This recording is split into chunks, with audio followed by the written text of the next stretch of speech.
Hello and welcome to Fair Rugby on Fair Sport for today's Round 2 Champions Cup review. Another scintillating weekend of European rugby. Really starting to actually see the benefit, first of all, for me, I think benefit of having a couple of extras at the side. I think I've added to the competition. But we're seeing a really, really good level of rugby being played. We're seeing some great results. We're seeing some very interesting results.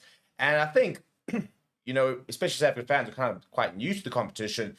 We're seeing the value. We really are seeing some great rugby, for example. We're seeing some very interesting matchups and some nice narratives building as well. And very interesting to sort of see which teams seem to be prioritized in the Champions Cup, how teams are kind of juggling their commitments in the various different competitions, and how that's going to sort of play out in the next couple of rounds. So we're basically halfway through the group stage, which means that very soon we will have our playoff teams.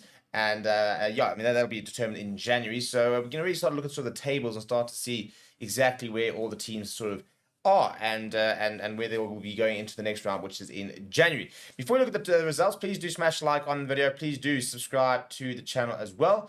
Let's go over it. So on Friday, big result for Northampton Saints beating Toulon at home by just 3 points. So very, very close games on Friday as well. With Glasgow Warriors getting an away win over Avram Bayonne on Friday evening at 12 points to 11. Not a high-scoring game, but a very close game. And I think that's what, for me, I've really enjoyed about the Champions Cup so far is a lot of the games have been close. They haven't necessarily been blowout games, for example. It's been really entertaining to watch because so many games could go either way. And that's, for me, a hallmark of a good competition is when, that is the situation. And we do see teams, really sort of going toe-to-toe and any team really being able to get a result. Right, look at Saturday. Speaking of 1 point games, what a game this was. Stormers versus La Rochelle. Stormers looked out of it for a while, and then getting that try right at the end, and then the biggest clutch kick you will ever see coming from Marnie Block. Absolutely slotting conversion well after the 80-minute mark from the far right hand touchline, basically.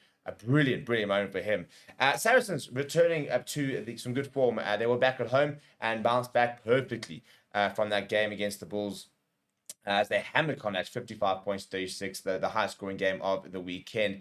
With also Bristol Bears going down to Bordeaux Begle on Saturday away, and then an agonizing defeat for the Bulls. A young Bulls side as well, and a couple of good players there, but not necessarily the first team, but almost getting a result over at the Matmut Stadium in Lyon.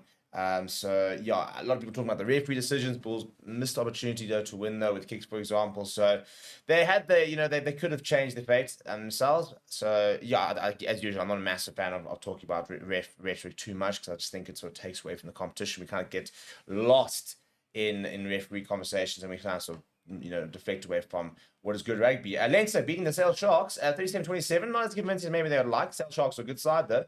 And then Bath getting a win over Cardiff. Once again, Cardiff competing at home, but coming up short. And then for me, one of the results of the weekend was a very, very impressive performance from Ulster, beating Racing 31 points to 15, showing their quality.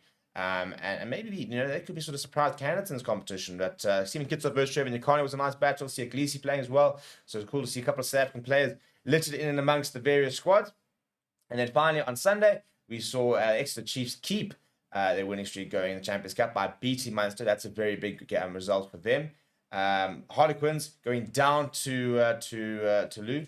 Probably one of the favorites of the competition. So, to 47-19, that's kind of why. An away game as well, to go over there and get that kind of result shows you the quality of one of the tournament favorites. There's the Tigers. Continue their winning streak by beating Stade Francais 27 points 24 away as well. So the Prem side's off to a really, really good start so far in the tournament itself. So it was another good weekend of rugby and really, really enjoying what we're seeing here. So if we look at the tables here in Pool 1, you've got Bordeaux Begle at the top there, Lyon in second place, Bulls in third, and Titans out there with Saracens, the Bristol Bears with 5 points. Toulouse, Bath Rugby, full house, 10 out of 10 from their first two games in Pool 3. Northampton States, Exeter Chiefs at the top there with 9 points apiece.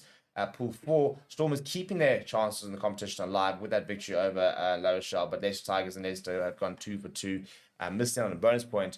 Not a full house of points, for example, but still pretty comfortable at the top. Let me know which game you enjoyed the most and what you're thinking of the competition down in the comments below. Please do smash a like on the video. Please do subscribe to the channel as well if you're new. My name is Steve. Thank you very much for watching. I'll chat to you soon.